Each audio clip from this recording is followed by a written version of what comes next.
আসসালামু আলাইকুম সম্মানিত দর্শকবৃন্দ, এই মুহূর্তে দেশ ও প্রবাস থেকে যারা আজকে আমাদের এই ভিডিওটি দেখছেন সকলকে আন্তরিক শুভেচ্ছা অভিনন্দন জানাচ্ছি।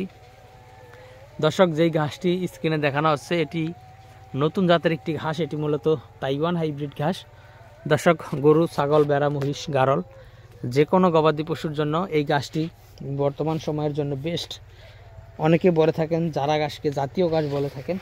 দর্শক, জারা ঘাসের থেকে দ্বিগুণ ফলন এই তাইওয়ান হাইব্রিড ঘাসে হয়ে থাকে, সেটার গ্যারান্টি দিয়ে আমরা এই ঘাসের কাটিং দিচ্ছি। এবং এই ঘাসের কাটিং কিন্তু 100% জার্মিনেশন হবে। সেই জার্মিনেশনের গ্যারান্টি দিয়েও আপনাদেরকে এই ঘাসের কাটিংগুলো আমরা দিচ্ছি। দর্শক শ্রোতা, 2 বিঘা জারা ঘাসের যে ফলন হবে 1 বিঘা তাইওয়ান ঘাসে কিন্তু সেই ফলন আপনারা পাবেন। তো দর্শক, এই ঘাসটি খুবই নরম এবং মিষ্টি এবং মোটা হয়ে থাকে প্রচুর পরিমাণে। আর এই ঘাসে কিন্তু ফুল আসে না। দর্শক, এখন পুরো শীত এই ঘাসের উপরে দিয়ে গিয়েছে, অর্থাৎ শীতের ভিতরে এই গাছগুলো হয়েছে, তারপরেও কিন্তু দেখেন এই ঘাসে ফুল আসেনি। দর্শক, মূলত ঘাস চিকন হওয়ার কারণ হলো ফুল এসে যায়, সে কারণে।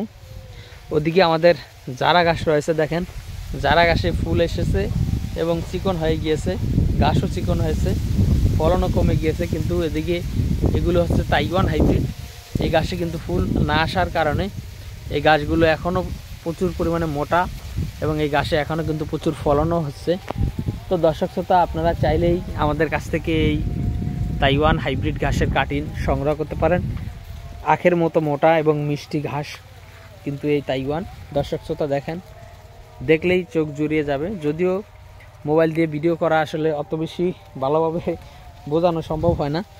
এই ঘাসগুলো যদি ড্রোন ক্যামেরা দিয়ে ভিডিও করা যায় তাহলে কিন্তু দর্শকরা ভালোভাবে বুঝতে পারে যে আসলে কি ঘাস জমিতে হয়েছে।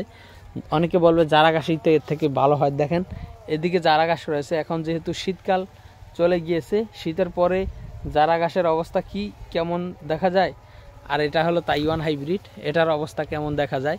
দর্শক, দুইটার বিচার কিন্তু করলে আসলে বুঝতে পারবেন। আর এখন যেহেতু শীত চলে যাচ্ছে, শীতের পরে যখন জারা ঘাস আরও ভালো হবে, তাইওয়ান দেখবেন এর থেকে আরও দ্বিগুণ মোটা হবে। তখন দেখবেন আসলে এখন একরকম দেখা যাচ্ছে, তখন কিন্তু আরেক রকম দেখা যাবে। এখন যে পরিমাণ ঘাস জারাতে হয়েছে, বর্তমান সময়েও জারা থেকে দ্বিগুণ ফলন এই তাইওয়ান ঘাসে কিন্তু হয়েছে।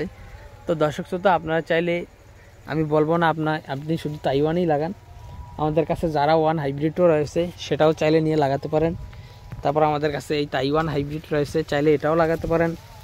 তারপর ইন্দোনেশিয়ান স্মার্ট নেপিয়ার রয়েছে, চাইলে সেটা লাগাতে পারেন। তারপর জার্মান হোয়াইট রয়েছে, চাইলে সেটাও লাগাতে পারেন। দর্শক, সব ধরনের কাটিংই আমাদের কাছে রয়েছে, চাইলে আপনি সংগ্রহ করতে পারেন। তো দর্শক, আজকে ভিডিওটি বেশি লম্বা করব না, ভিডিওটি শেষ করব। সকলকে অসংখ্য ধন্যবাদ।